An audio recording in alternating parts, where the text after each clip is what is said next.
we love champagne. Not just champagne. We love sparkling You're wine. right. We do love sparkling wine in general. And now we know that cava is Spain's answer to champagne. Mm-hmm. But you know what Italy's answer to champagne is? Well, Prosecco, of course. No, I'm sorry, folks. It ain't Prosecco. Wait. So stay tuned and we'll tell you why.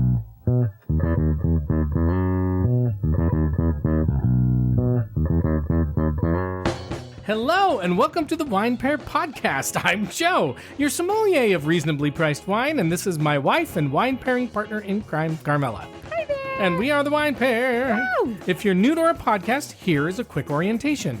Each week we explore a different wine varietal or blend like Müller-Thurgau or Cabernet Franc or Franciacorta, and dive into just what these wines are, what makes them special, and why finding new wines to learn about is so fun. Wow. Our goal is to help you. It feels like pressure. It is. Our goal is to help you expand your wine knowledge in a fun way that's understandable and accessible to regular people, not just wine nerds like us. And we also taste and review 2 to 3 wines under $25 each and share our scores and recommendations to help you find great wines without breaking the bank. Any feedback about the 25? No, and nobody's said a word about it. Nice. So thank you for joining us, and we're proud to say that Decanter Magazine calls us fun, irreverent, Chatty. and entertaining. So again, Carmela, it may be surprising to many of our listeners, as well as many wine lovers and even sparkling wine lovers, that Italy's answer to champagne is not Prosecco. Wow. I walked right into that. I You think. did. You just, What it is... made me look bad. No, you don't look bad because most people don't know this is the less well-known but much superior sparkling wine called Franciacorta. Okay. And I know what you're thinking, Carmela. You love Prosecco. I do. Your family and friends love Prosecco. Who doesn't? You get excited when you see Prosecco come out. Always. And you hardly know anyone who doesn't like Prosecco. I don't know anyone. I mean, who doesn't love a nice... They're not my friend. No, exactly. That's not true. Exactly. And who doesn't like a good Aperol spritz? Oh my. I don't know who you are. Exactly. And for all of you out there in listening land, Prosecco is probably the wine or a wine that helped you fall in love with sparkling wine or Italian wine. There's something about it that was magical for you. I'm almost guaranteeing it. I bet too. Let us know. We want to know. Really? When was your first sip? Like your first kiss? That's what we want to know. I thought you were asking me, but I didn't want I'm to say just anything saying, about like it, a first especially not sip. the first kiss one. Okay. Wow. But we don't mean to bust your bubbles. Your sparkling bubbles. Get it? You're so funny. Because we like Prosecco, but there are lots of Italian sparkling wines out there, several of which are, in our opinion, or at least in my opinion, of better quality than Prosecco. Now, the funny thing, too, is that you may know a number of other Italian You just sparkling... might make some enemies right there. I might have. Okay. I hope not, though. I hope after this episode, they will feel like we're friends again. Okay, good. Again, there are a number of other sparkling Italian wines, and you still have never heard of Franciacorta. There's some famous ones. So the first sparkling wine we tried together as a couple was Asti Spumante. Oh, that Remember? was terrible. No, it wasn't terrible. We liked it because it was kind of sweet. Yeah, exactly. Now I think back and I feel that's not nice, but it was definitely like, oh, this is so special, but it doesn't number on your tummy. No, it's sweet, but people love it. And there's also Moscato d'Asti. And so a lot of people may have started with really sweet sparkling wines. And there's another one that people may know about, which has kind of a mixed reputation called Lambrusco. It's a fizzy red wine. It's a good one. Yeah, and it can be sweet to dry. We did some dry ones around Thanksgiving. And there are others that you probably have not heard of, like Ortugo or Zubibo Bianco and Trento, among many others. But there are lots of different Italian sparkling wines. Wow. But Franciacorta, this is what you need to know, people. This is a wow your friends moment. Again, 2 weeks in a row, a wow your friends moment. Franciacorta is the great Italian sparkling wine that you have been missing out on, and it's said by some to even rival champagne. My God. Most of those people are Italian, by the way. Of course. I think of that. course. So- But we believe them. We believe them way more than we believe French people. Of course. Now, if you're French, don't take offense to that. It's No. just because we've got an Italian background. Right. Okay, but before we talk about what Franciacorta is and why it matters, let's do something that I think you are all wondering about. And that is, what is the difference between Franciacorta What and Prosecco? is the difference? And Tell me. Prosecco, right? Yeah, we Exactly. need to know. So we're happy to oblige. I'm happy to oblige because I did a bunch of research on it. So here you go. The first big difference is how they're made. Franciacorta is made in the same way champagne is made, called the traditional method or the classic method or champenois, where the second fermentation takes place in the bottle. Prosecco is made in the much simpler and faster Charmat method, where basically the second fermentation takes place in large pressurized tanks. It goes real fast. Another big difference is in the grapes that are used. Franciacorta actually is made with similar grapes as champagne, and it tends to be Chardonnay heavy. So it'll have Chardonnay and Pinot Noir, and they may add something like Pinot Blanc in. Prosecco, on the other hand, is made mostly from a grape called Glera, which most of you have probably not heard. Has to be at least 85% Glera to be considered a Prosecco. And then they may add in Pinot Blanc or Chardonnay or Pinot Noir as well. But the big difference is what's the key grape. Usually Chardonnay and Franciacorta, definitely Glera and Prosecco. Okay. A few other ones. Franciacorta has very strict aging requirements. It must be aged at least 25 months before it can be released. Prosecco, whatever you want. Release it whenever you want. You want to release it tomorrow? Go for it. It's really, it is so popular. It's you can't just like hold it. You can't hold it. No, People you want gotta- it. Right. It's just Exactly. you got to crank it out. You got to Crank have the it. sparkling that Crank it. Wow. No, I'm with you. I'm feeling you. I'm feeling it. I'm Crank getting that. Crank I it. understand that. You can't be, it's a high demand. High demand. Right. Exactly. Franciacorta is also made in much lower quantity than Prosecco. And it is also exported much less. Is it more expensive than typically? Well, that's the last one, but you jumped. So let me talk just a second more about production. Okay. They make about 20 million bottles a year of Franciacorta. They make 500 million of Prosecco. Wow. And only 10% of Franciacorta is exported. 75% of Prosecco is exported. And Prosecco is the most sold sparkling wine in the world. Look at us. And here's the last one, Carmela. As you said, Franciacorta is typically more expensive than Prosecco, and it's also a less sweet wine. So some people may not realize this, but most Prosecco is extra dry. It'll say extra dry on the bottle, which actually means a little sweet. Dry. Remember, dry and sparkling means sweet, whereas Franciacorta is usually brut or extra dry. brut. So it's very dry, almost no sugar in it. So We're going to like it. Exactly. These are things that we like. So now that we got that covered, Carmela, because I know you were like, what is the difference? Oh my gosh. I I've know. been all day I could see wondering. it in your face. And you can find all of this information and more in our show notes. Did you know we have show notes? You know what? Thanks for reminding me. Yeah, well, you just go to each this, week. go to our website, go to this episode, and you can find all these Awesome. links and show notes, and it's fun. Okay. But it's now time to talk about Franciacorta in a little bit more depth, why it's considered Italy's finest sparkling wine, and we have 2 Franciacorta wines to taste and review today, and we'll tell you, of course, if we think you should buy either or both of them. But first, You got to do our shameless plug. why, thank you for mentioning that. So we want to thank you for listening to us and supporting our show. And if you haven't had a chance to do so yet, now is the perfect time to follow or subscribe to our podcast or leave us a 5-star rating and review. And you can follow us and see pictures of the wines that we're tasting and trying today, and weird AI pictures and maybe sometimes AI videos that I like to make on Instagram at the Wine Pair Podcast. And we're on Blue Sky, and we post differently and more frequently on Blue Sky. So join us there. You can contact us on our website, thewinepairpodcast.com. You can sign up for our email newsletter there.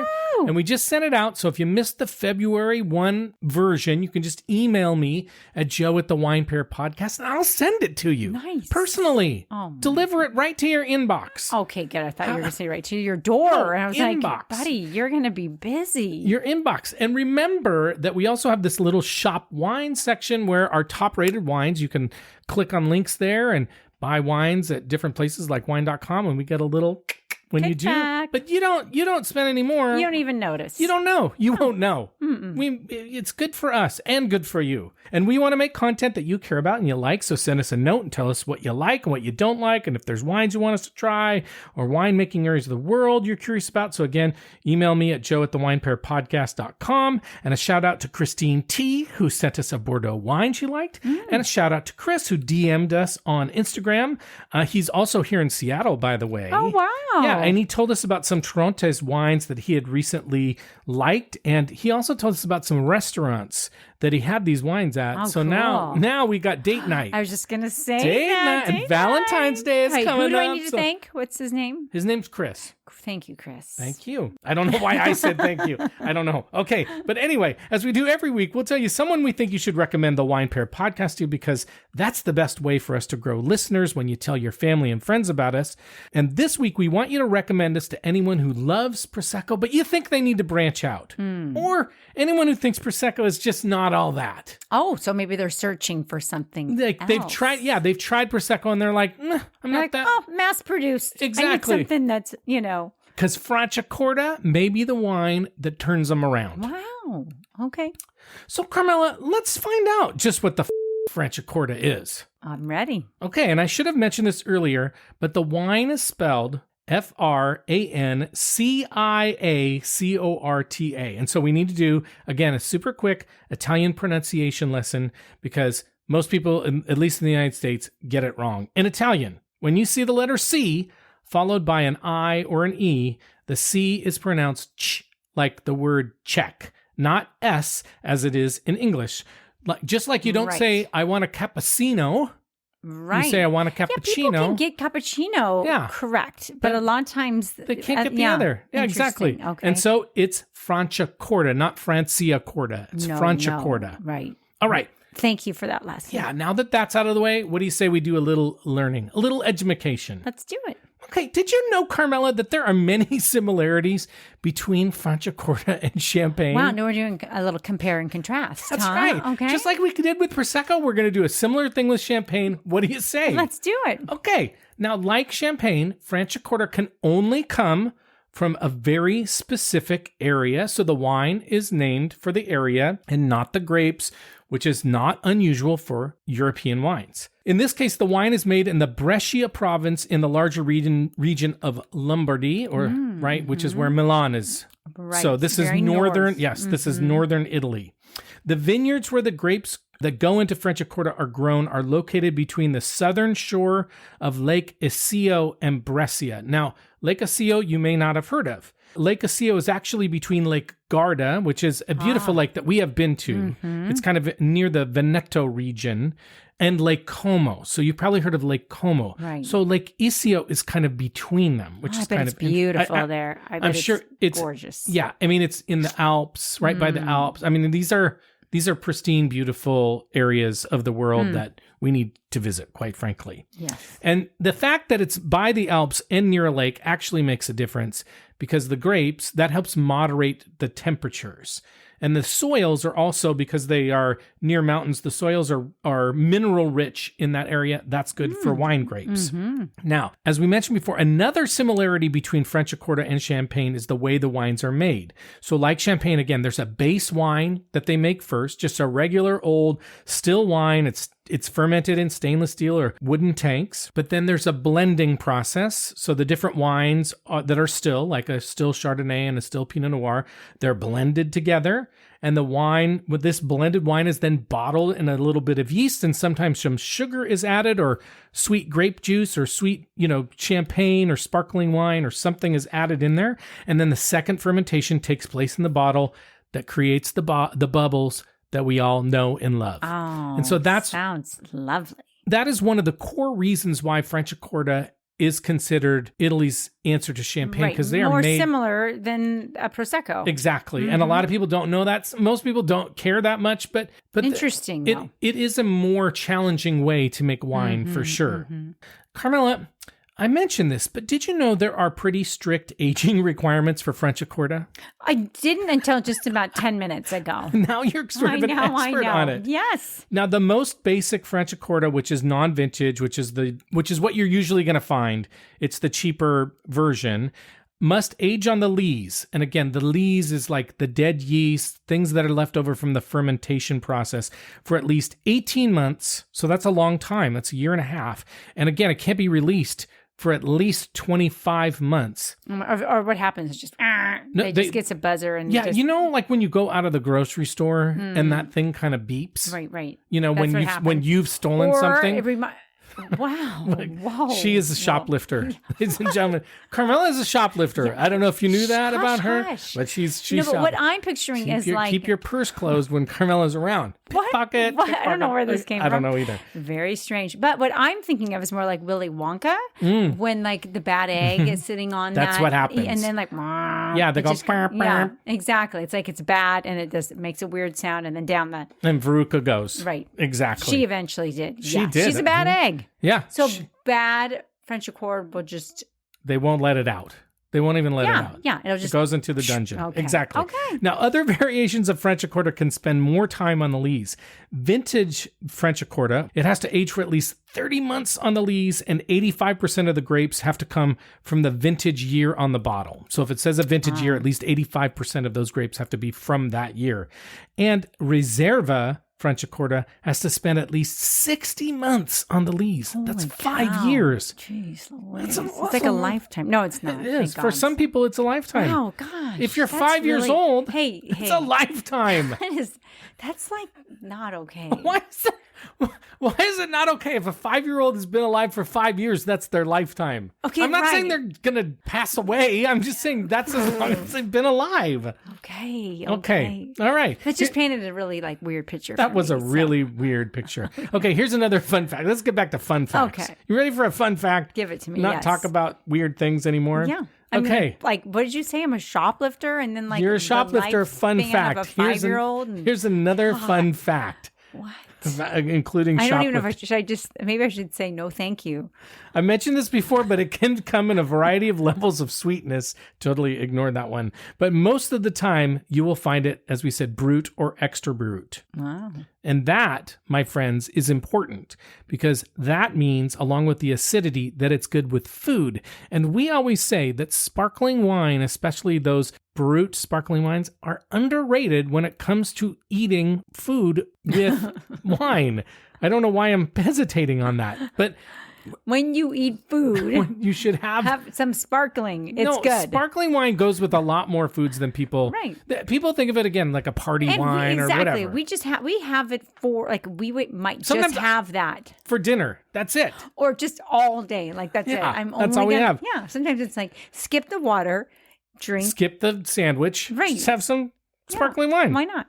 No, but really though, we do sometimes have it as a dinner wine too. Absolutely. 100%. We did that just the other day. Carmela made me a nice Pan-Asian dinner for my birthday.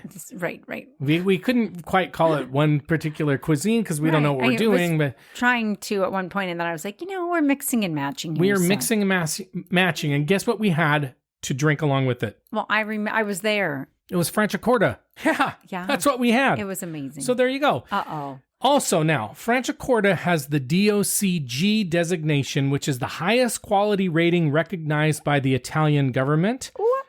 Also, Franciacorta is also a relatively new wine, and so the designation is relatively new. It was only first produced in 1950, and it was given a DOC designation in 1967. So it's so different from champagne. It's much more recent. Champagne's been made for hundreds of years. Right. And it was elevated to the DOCG level in 1995. Nice job. So that's not... That's the year we were married. Oh my gosh. So it's been... But I think we drank Prosecco at our wedding. Boy, we gave a lot away there in terms of when we got married. And it's the only Italian wine. Don't guess how old we are. But yes, we were married We at were 12. 7, I was going to say. But interestingly... 5. Right, at 5. It was our lifespan at that time. And then we got married.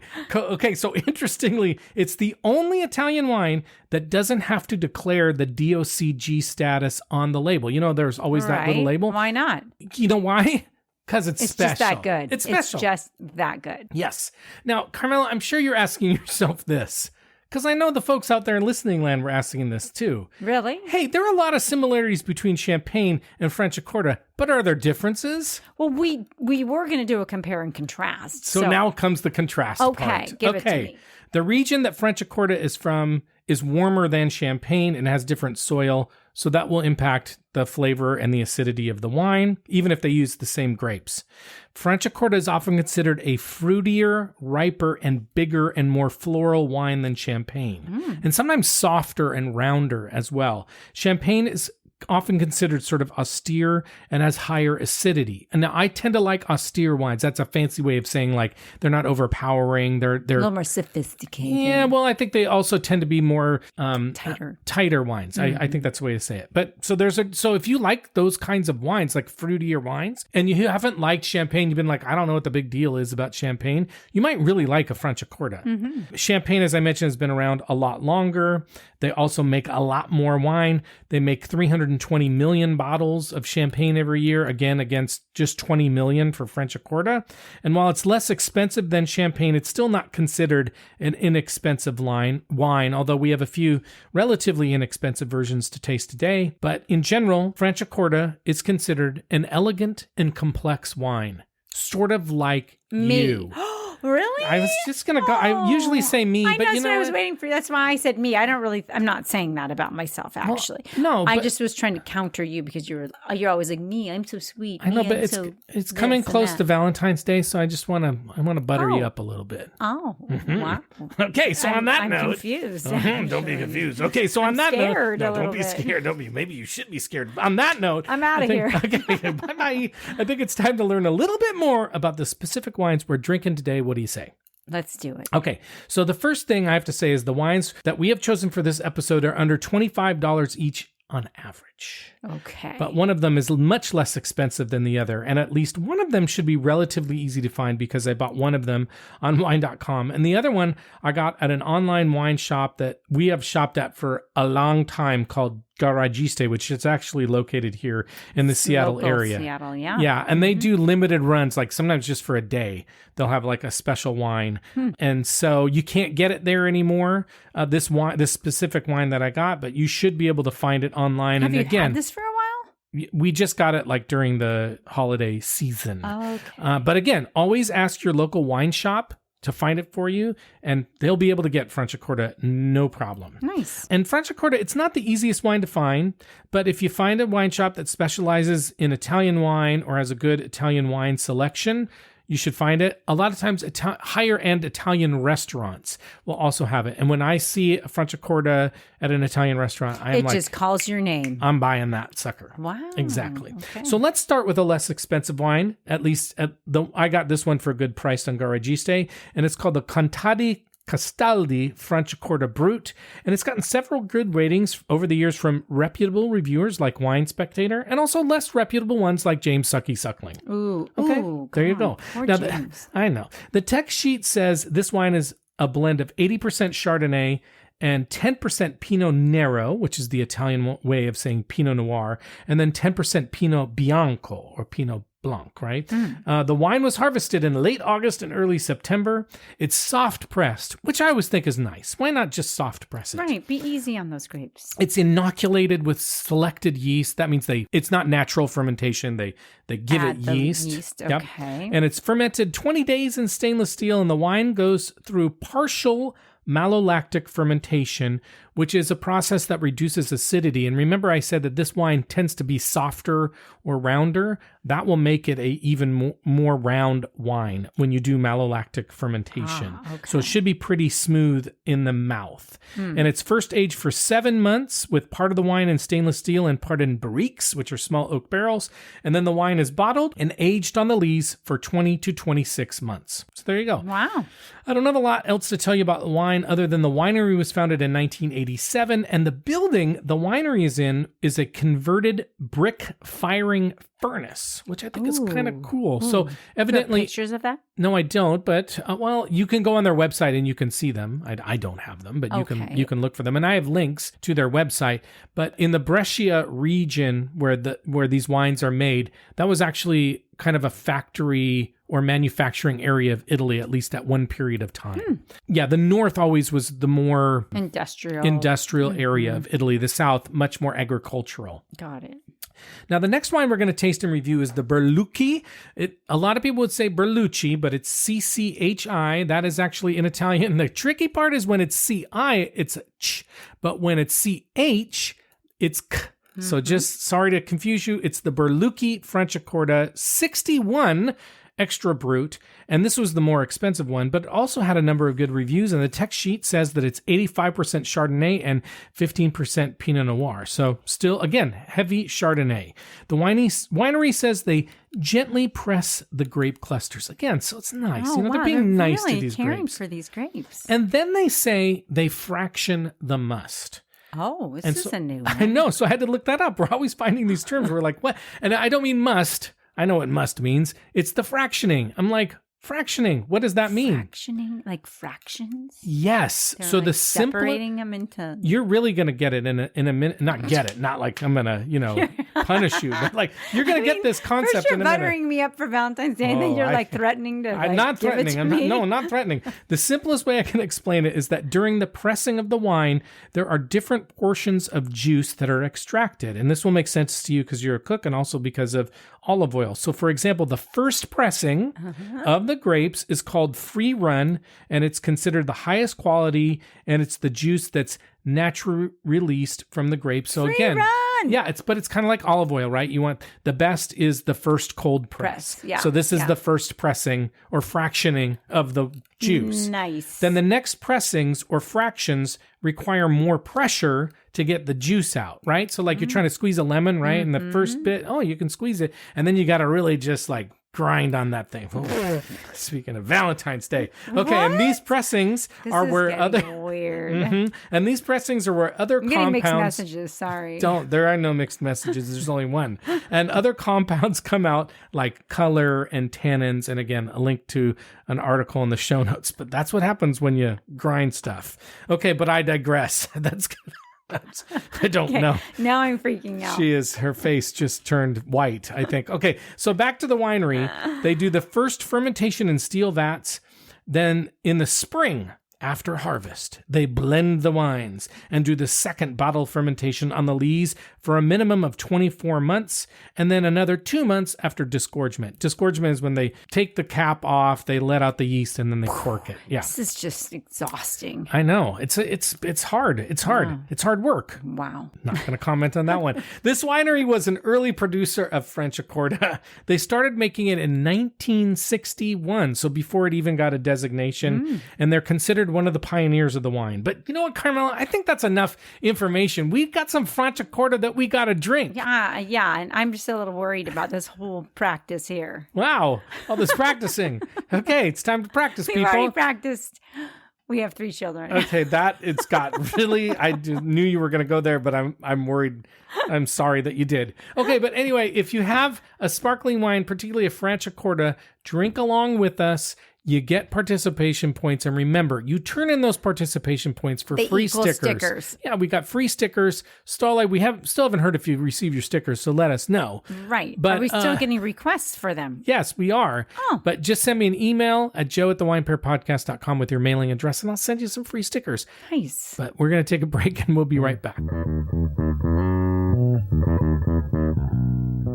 Okay, we are back and we are ready to try our first wine. The first wine is the Contadi Castaldi Franciacorta Brut. It's from Franciacorta, Italy. It's non-vintage. Most of these will be usually non-vintage that you'll get.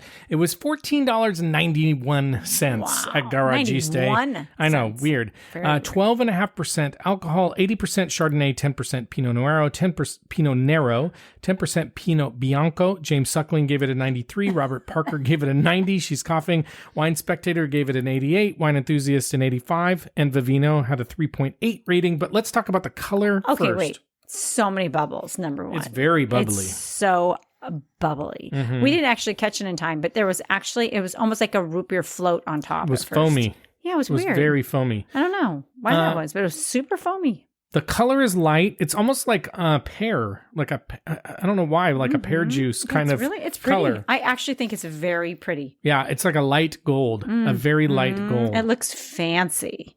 And the bubbles are just, going, heading up to the top. Mm-hmm. Very Okay. pretty.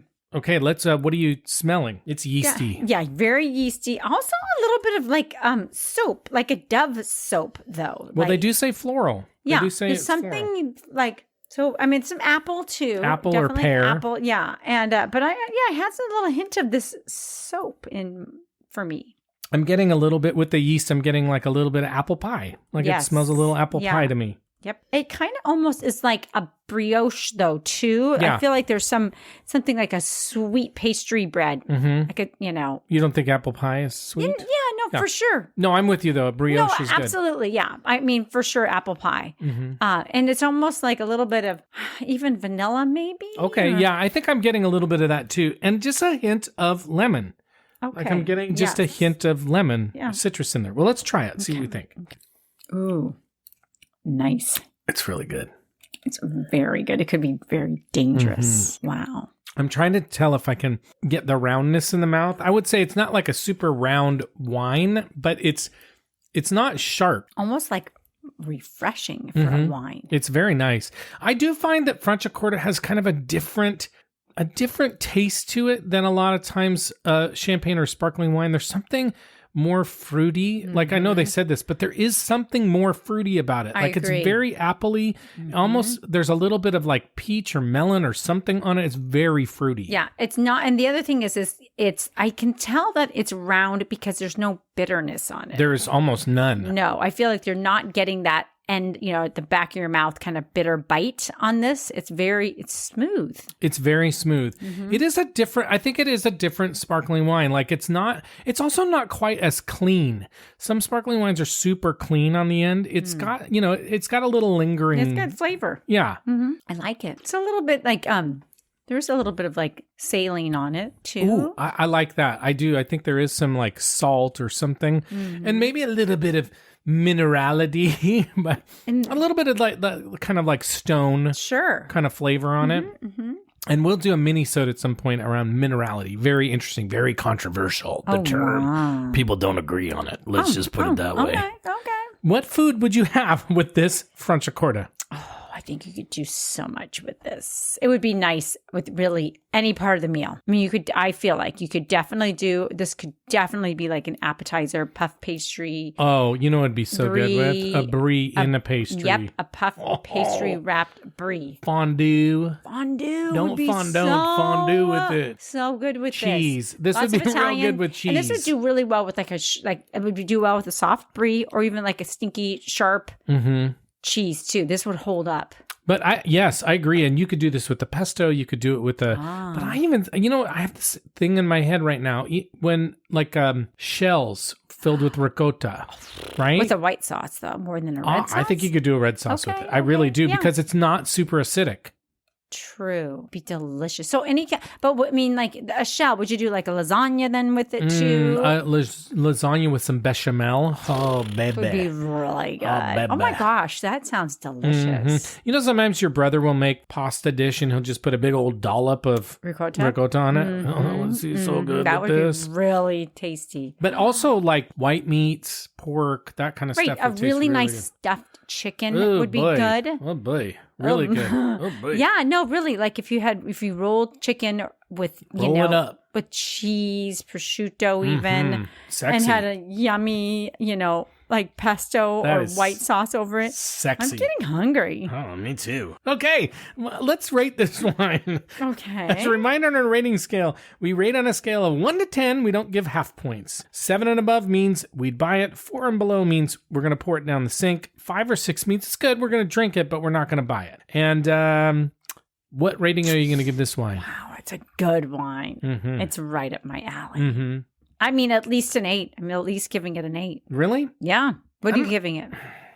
I don't know. I guess I'm going to start with an 8, but I kind of just want to go right to 9. Yeah, it's a very good wine. I know. I don't know why I'm kind of holding And back. it was $15 when we bought it. Now, That's you're not going to be able to find it for incredible. $15 normally, but it's a good wine. It's not the most beautiful bottle, I will say that. No, it's kind of odd. I mean, it's just kind of, it's sort of boring. Yeah, it's just kind of whatever, little mod. It's kind of a little mod. It's like it's almost a little pretentious. Yeah, but I don't need to. but for the price, What do the little symbols mean here? Kind of freaking me out. They're all over the bottle. I don't know. I know. I don't know. We'll have to ask them. Okay. Okay, we're going to take a break, and we're going to try our next wine, and then maybe we'll change our ratings. Who knows? Yeah. Okay, we're back and we're ready to try our next wine. This is the Berlucchi Franciacorta 61 Extra Brut, also from Franciacorta, Italy. It's non-vintage, $29.99. Sorry, Carmela. Wow. Almost $30 at wine.com. That's why on average it worked out. 12.5% alcohol again, 85% Chardonnay, 15% Pinot Noir. Vinius gave this a 90. Wine Spectator gave it a 90. James Sucky Suckling gave it a 90. Wine Enthusiast gave it a 90. A lot of 90s. And Vivino gave it a 4 point. So that's 4.0. That's pretty high on Vivino. But let's look at the color first. Kind of similar. Yeah, but really bubbly again. Very bubbly, frothy again. Oh even gosh. frothier. Is that maybe. a thing for this wine? I don't know. I mean, I would say when I popped the cork on both times, the popping sounded pretty high pitched. So it sounds to me, it felt like there's a lot of bubbles in this wine. Yeah, there are. And We can pretty much vouch for that. But it's a pretty wine. It's very champagne colored. This is a champagne colored wine. I don't love the smell. You don't? Okay, you went right to the smell. You didn't want to talk about the color. Yeah, no, it is very pretty. It smells like champagne a little more than the other one to me. You don't like the smell though. I don't know. It's a little more. It's more yeasty to me. Really? Yeah. I'm not sure I agree, but okay, it's yeasty. This one to me is more soapy and floral than the last one. Oh, wow, really? I'm getting a Dove soap on this one. I'm getting like what's the soap we have in our shower? The Aveeno? Aveeno. I'm getting like an Aveeno now body we're wash. really giving a lot away here. It's in the big bottle. I guess it's okay that we use soap. That's probably good. a good thing That's for a good people thing. to know. People want to know we use soap. We're clean, ladies and gentlemen. Clean. Not as much fruit. Yeah, I'm feeling like it's less fruity. I'm not getting as much apple or pear on it. I like it. I'm telling you, I like the smell, but it's more floral and soapy to me. But not in a weird soapy way. Like sometimes if you get a perfumey or soapy wine, it's like, oh God, this is really nice. There's a little bit of melon on it maybe, though. A touch. Okay, I buy that. I'm actually, you know what I'm kind of getting a little bit of? Like a candied pineapple. Oh, wow. Like the ones from Hawaii? Yes. Like, or, you know, you get those slices, those dried pineapple slices that are candied. That's kind of gingered? Or no, just candy. Yeah, okay. Just candied. Okay, well, let's try it. It's a little also we're not going to try it. Hold on. There's a little bit of, I guess maybe it's a little floral. I'm almost getting like some sort of candle, something with a little bit of candle's good. Yeah, I don't like a vanilla candle. That's good. I like that. I don't know. Little Yankee candle. Yeah. Yep. Okay, let's now can we try it? We can try it. Okay. Interesting. On the taste, it's actually way more lemony. It is lemony. It's a little more citrus. And again, it doesn't have that bitter. It doesn't. Of some wines that, you know, it's a little bit at the end, kind of sharp. It is rounder than most. It is, but I do think this one's a little less round even than the last one. Because it's that lemoniness. It's very acidy, which I do like that. Like it. But Yeah. it's very lemony, almost like lemon lime. It's got a lot of citrus. Almost like a lemon lime soda. Because there is just a little hint of sweetness behind it. And the fizzy. Yeah. It totally makes sense. Almost like, remember I was saying like candied pineapple? And now I'm kind of like a lifesaver, not a pineapple lifesaver, but like a lemon lifesaver. Yes. It's very sweet. Or like a lemon head. But look at what it says on the bottle. I think it says Extra Brut. Oh, this it does. This is the driest. And you can tell. But this is the dry. So what's funny is that if you taste it, you go, oh, this is sweet. But it actually has almost no residual sugar. Yeah. So it's, but the sweet, it's just kind of interesting because it is very lemony, but it does have like that lemon head where you get that burst of sour. For sure. And then there's just a subtle sweetness. It's just that there's no aftertaste to this really. It's clean. Yeah. But it is different from the other wine. Yeah. The other wine was much fruitier. I think not that lemon's not a fruit, but it had more of like appley, brioche, that kind of stuff. It's very lemony. Yeah, you're right. It's way, we've said this 4 times now. It's way more lemony. And acidic. It's lemony, people. Did we mention that it's lemony? I haven't mentioned that yet, but I'd like to bring that up. Okay. Like a Sprite. Oh. Okay. What food would you have with this Berlucchi? This might even be even better with food. Really? It's so, the acidity, I think it could go with so much. But I kind of feel the acidity and the lemon is so strong that it's less versatile than the first one. Oh, wow. We're really differing. We are. What's the matter? This would be good with fish, though. Very good with fish. Very good with fish. Pasta. I mean, like a fried fish, Uh-huh. a flaky fish, salmon. I think it would be a seafood pasta be very good. Clam chowder. Oh. Be really good. No, I don't know about clam chowder. Garlic bread. Garlic bread would be good. Wow, garlic bread would be really a cheesy garlic bread. Ooh, good. I like Yum. that. That sounds really good. It'd be very good. I would think both of these wines are excellent Would you have with the cheese. lasagna bake with it? No, I don't think. I wouldn't do red sauce with this one at all. It's too lemony. My point exactly, Carmela. Lemony. Did we mention lemon? We're getting some lemon on this wine. It's a good wine. Okay, what are you going to rate this wine? I'm going to give it a 7 for sure. Okay. I mean, I really like it, but part of me is like, maybe I'm wondering if I'm underrating this one. Okay, you know what? I'm going to give this one an 8, and I'm going to give the other one a 9. I'm on exactly the same page as you. I think this is an excellent wine. It's very good. I'm giving it an 8. I'm giving the Contadi Castaldi a 9. It's just, to me, it's a more complex and interesting wine. This is a beautiful wine. It's a little more, it's not Prosecco-y, but it's a little simpler. It's a little simpler of a wine. That's the thing. I just don't see why not. Like, part of me is like, oh, maybe not giving it such a high rating. But it's like, why not? There's nothing about it to really criticize. It's good. It's a great wine. If you serve this to people, they'd be like, what is this? Franciacorta? What's that? Is that Prosecco? I think it would be a good conversation. You'd have to, this is a wow your friends wine. These are wow your friends wines. Educating your friend. Like, educate them. Oh my God. you like Prosecco? You know Try what? this. Try this. Let's step up our game a bit. Okay, which of these wines are you finishing tonight? You know, I think I would go with number 1, but I would happily drink either. I agree. Contadi is for both of us. So now let's talk about the taste profiles expected from Franciacorta. Here we go. Lemon. Wait, did they say lemon? Yep. White peach, pear, apple, white cherry, interesting, dried fruits, fig, floral aromas, brioche, toast, almond, hazelnut, creamy, salty. You got salty on that first one, especially. Yeah. So that was good. Okay. The Contadi, James Suckling says restrained almond, lemon leaf, and citrus aromas follow through to the palate. The attack is soft with silky mousse. The attack is soft. I know, it's stupid. Wow. Silky mousse, which is a fancy way of saying that all the bubbles. Zesty acid and lean body. I didn't think it was as lean. Not as lean as the second one. Robert Parker offers a classic Franciacorta bouquet with bright citrusy element and crushed stone, followed by lightly baked aromas of pastry and bread. We got that, but people weren't getting the soapy or floral as much, I don't feel. No, it talks about, well, at least there was floral mentioned about the wine in general. Yes, but not these reviewers. Wine Enthusiast says, here's a bracing sparkler that has aromas of mature citrus fruit and toasted bread crust. The vigorous palate offers yellow apple skin, bitter walnut, oak, and a slight confectionery note. Oh, that's kind of a weird one.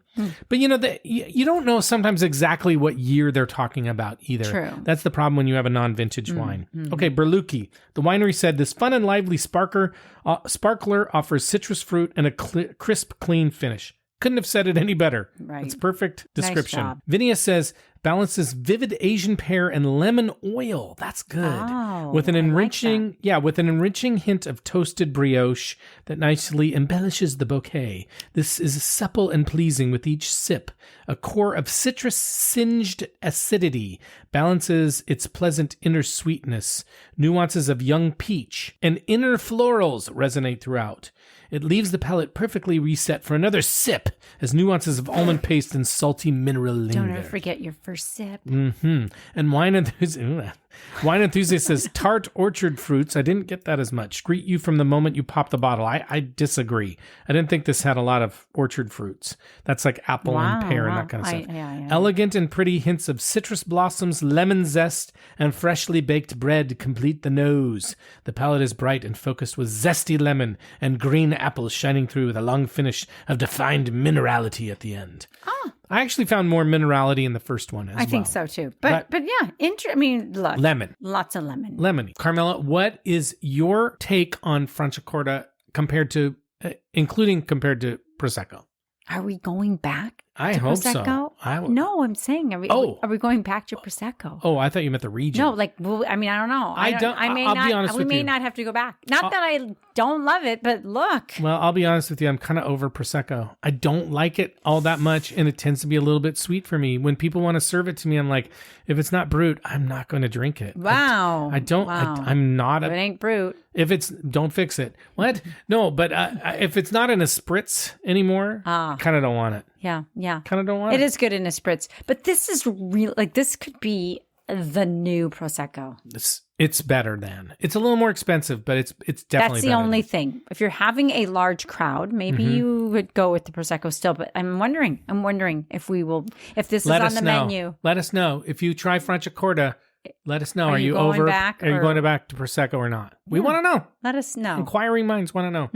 Okay, Carmela, it's time for us to go. But before we do, we want to thank you very much for listening to us. And again, if you haven't done so, now's the perfect time to follow or subscribe to our podcast and also leave us a nice rating review. And thank you for everybody who's done that. We'd love to hear from you about a wine you like, something you want us to taste and review, what you think of Franciacorta. You can leave a message for us on our website, thewinepairpodcast.com. You can join our email newsletter there. You can always email us at joe@thewinepairpodcast.com. We'd love to hear from you. We always respond. But with that, we're going to sign off. So thank you once again. See you next time. And as we like to say, life is short. So stop drinking shitty wine. And if you're watching Severance, don't give away the ending because we're just starting to watch it. Oh, no, we're done with the first season. Oh, it's so good. Within a week, we finished it. It's a great one. So good. Get your Franciacorta. Franciacorta. And sit and sip. Ciao. Bye-bye.